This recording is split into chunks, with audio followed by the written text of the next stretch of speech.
maanta hortaaganahay goob cusub oo meeqaamkeedii leh oo sharafteedii leh oo dowladnimadu ay ka muuqato in xafiiska barsaabku uu u wareego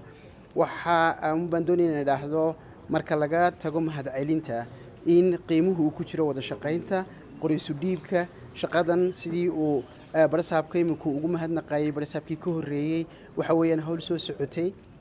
in ilaahay ku guuleeyay inuu isagu noqdo qofkii furo xariga ka jaray laakiin dowladnimadu ay tahay qoraysu dhiibka iyo qofku ka dambeeyo inuu ka sii qaado halkii kii hore joojiyay quruxdaas bay leedahay quruxdaas baynu arkaynaa talabaadna waxa weeyaan in dowladda dhexe iyo ay wada shaqeeyaan had iyo jeer dowladda gobolada waayo halkan mahadnaqii ugu weynaa waxaan ku faraxsanahay inuu wasiirkii ugu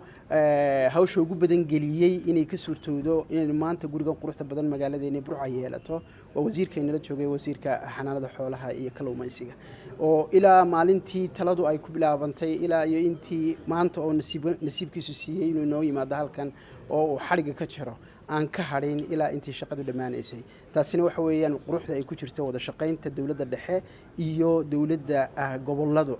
ay xiriirkooda halka ka wadaan marka waa maalin farxad leh waa maalin qurux badan waa maalin aynu magaalada Burco iyo dawladnimada